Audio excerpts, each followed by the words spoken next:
ye bamulumirira ekimukwatako naye ye talina kisa talina mwoyo gwa ddiini ali awo.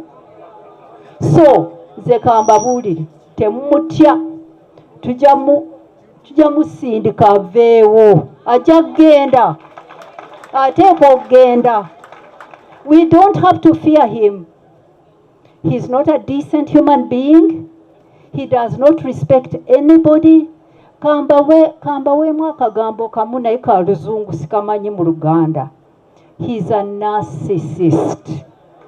Narcissist. Oyo muntu yeerowoozako yekka talumirwa balala, ayagala nnyo pawa yonna.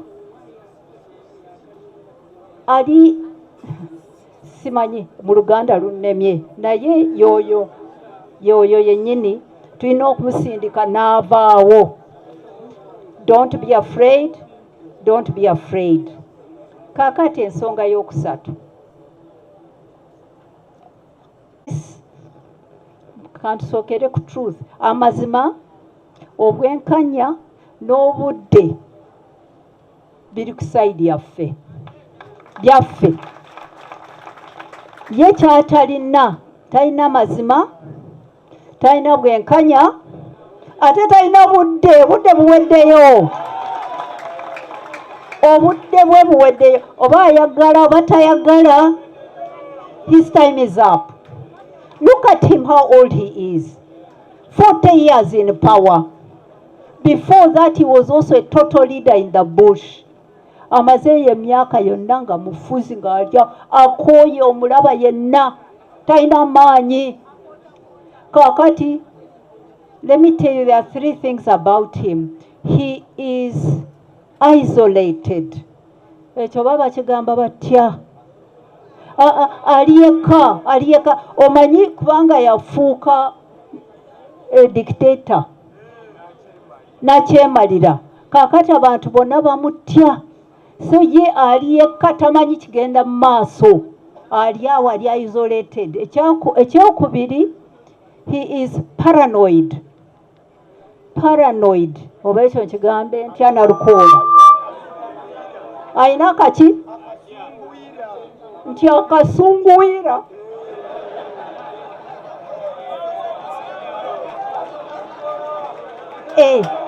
Na lukoola vunula kako kaki? Musajja wa kasunguyira ebimunyiiza biba tebiriimu n'akatono ennyo kamunyiiza.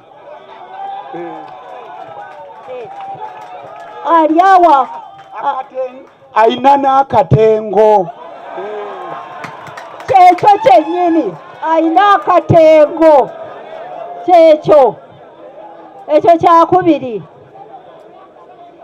Ekyokusooka ali isolated, ali yekka tamanyi kigenda mu maaso. Kyokubiri ayina akatengo. Ayina akatengo. Ate ekyokusatu wano mukiwulirize kino he is more ruthless than ever. Mutemu nnyo kati. Ekyo mukitegeere. Temukitya. Ate temukitya naye kyo kituufu. Edda nabasanga eyo mu nsiko, oyo general ng'ali mu nsiko ne Museveni ne Kano Besigye. Naye edda ng'akyatyamu katono. Naye kati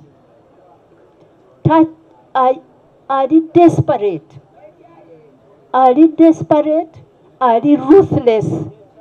Atta nava wano nga atusiba nga tugenda mukomera nga Kanso Lukwago agendayo n'ateekayo epapula ne batujjayo bansiba nange. Naye nga tanasiba bantu myaka 5, 6 nga babula. Kaakati watuuse ali ruthless. So nze mbabuulidde byange sijja kutya namwe temutya newankubadde nti ali ruthless. Abavubuka mutuyambe abavubuka. Mwe mutukulembera mugende mu maaso naffe weetuli tujja mujjawo. Ate bw'aba agaanye ajja kugenda bubi nga bamugabe. Kansembeyo na kino. Ndaba mu mawulire ne Museveni yekka ayogera bw'atyo nti Besigye ayina emisango. Tebagitugamba bulungi, baateekayo ekipapula mu court martial nti Besigye ayina omusango gw'okulyamu ensi olukwe. Kambabuulire, Besigye ekyo takikolangako, naye eyalyamu banne olukwe ye Museveni. Kambabuulire, okusooka bwe twali mu nsiko yawandiika 10-point program. Nze ne muganda wange ffe twagitayipinga. Ye yava mu nsiko n'ajja e London ng'ayagala okwegatta ne Balule, Professor Lule. N'awandiika 10 n'atuwa ne tugitayipinga, n'ateekamu constitution, n'ateekamu ebintu bingi. Bwe twatuuka wano tetwakola constitution, ani yagimenya? Okwo si kulyamu ensi olukwe, ensi yagiryamu olukwe n'akyusa constitution ey'abantu. Ffe twagikola abantu, n'agikyusa yalyamu ensi olukwe, yalyamu banne olukwe. Bali abaalwana mu nsiko bonna bye baalwanira kaakati twabituukako, yabalyamu olukwe. Kaakati ani yandibadde mu dock ng'awoza olukwe ogw'olukwe gw'okulyamu ensi olukwe? Museveni. So sijja mutya, ate bw'agaanirawo obudde bumuweddewo, ndaba atandise okuleeta omutabanyi omutwe tegukola bulungi.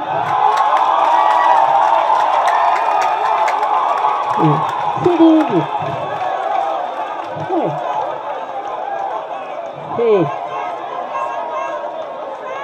Bombi bajja kugenda, tetujja kutya. Mwebale nnyo, Katonda bakuume. People power, our power. We are finishing. I want the leaders to come here, hold hands, and we sing together that song, and then we close this event. Basewo ne banyabo. I love this song. Allow me. Let's sing it. Olutalo nga luwedde, tuliyambale ngule, olutalo nga luwedde, tuliyambale ngule, tulivimba mu Uganda empya.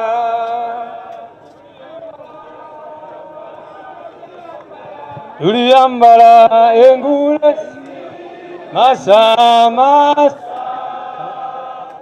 olutalo nga luwedde, tuliyambale ngule, tulivimba mu Uganda empya. Thank you very much, ladies and gentlemen. That brings us to the close of this event. Bano tujja kufaafagana eri majje, tetuyinza kukkiriza environment eri majje mu General Court Martial kujja mu kooti eza bulijjo. Enkya tuddeyo era ku Buganda. Bano ne bwe banaatugamba buli lunaku. Kakati Victory jetwa nga muzike ebigambo byange. Victory jetwafunye tetukkiriza okugiruuzinga nti General Court Martial yavuddewo. Kati tebalina we bayinza oba bakuteba Mase Walukamba baani. Tulina kulwana either babatwale mu kooti eza bulijjo tusabe bail tulwaniraawo.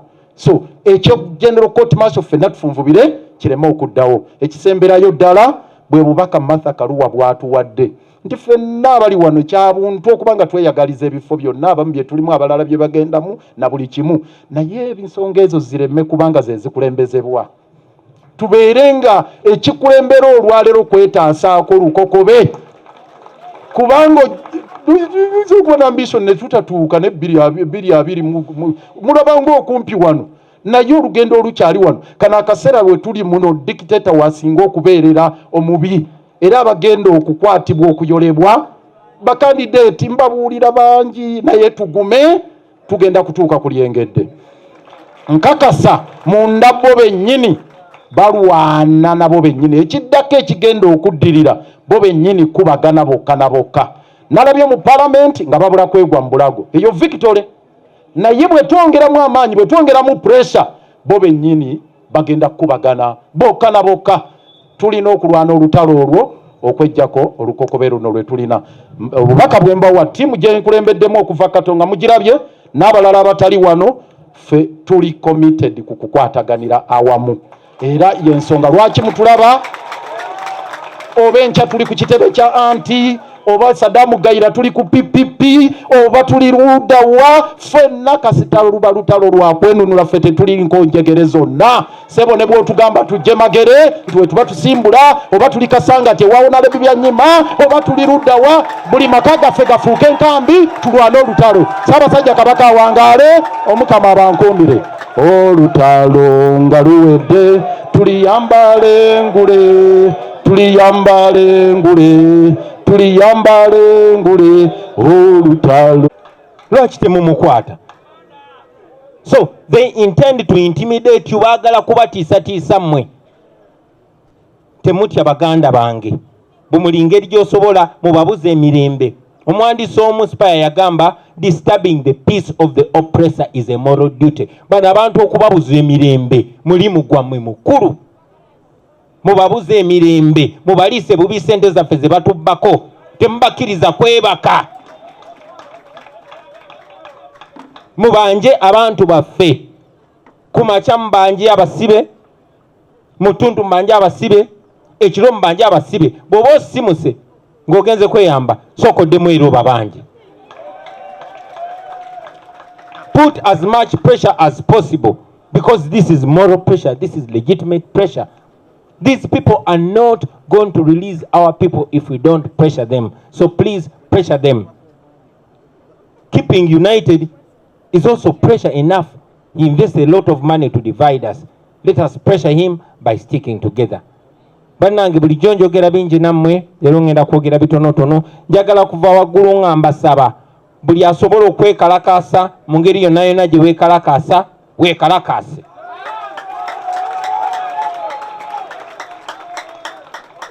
Ate making sure beweekalakaasa ensi ebiraba. Temulekeraawo.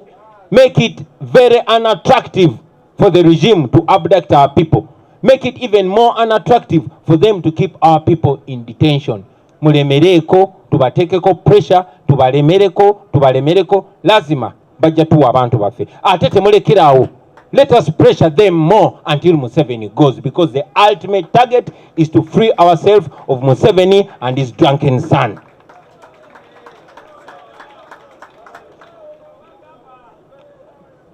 I speak to you many times, and today we have special guests. So ladies and gentlemen, allow me to take the honor of inviting our notable mother and the wife to Dr. Kizza Besigye, Mama Winnie Byanyima, to speak to us. Please. Chairman who said, if UPC is removed, this is my arm, cut it off. They cut it off.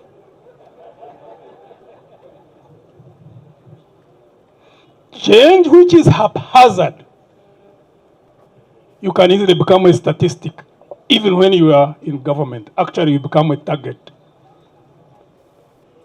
I think those who are in NRM should be the ones who should even be doing more than what we are doing.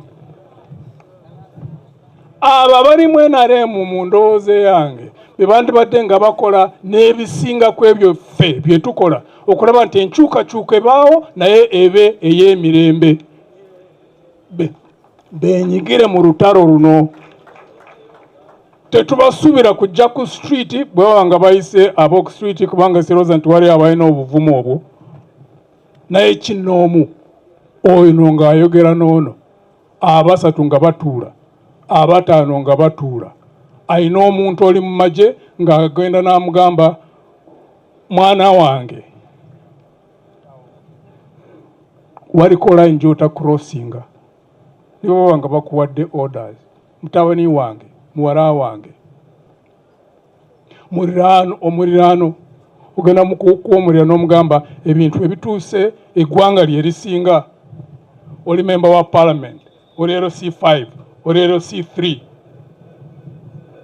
bwe tukola ebyo Katonda naye n'aterekerako ekisa kye, kisoboka eggwanga lino okukyukakyuka, ate ekiteekwa okubaawo naye ne likyukakyuka nga kuliko ki?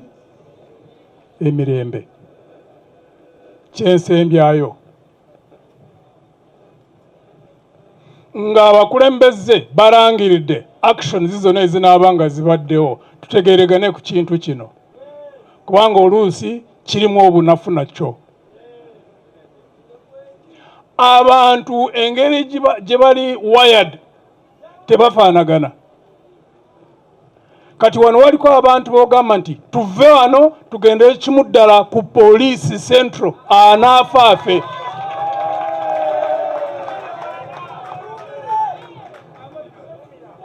Waliko abavaawo awo nga tatidde na katono ne bwe bakuba amasasi ng'asonga.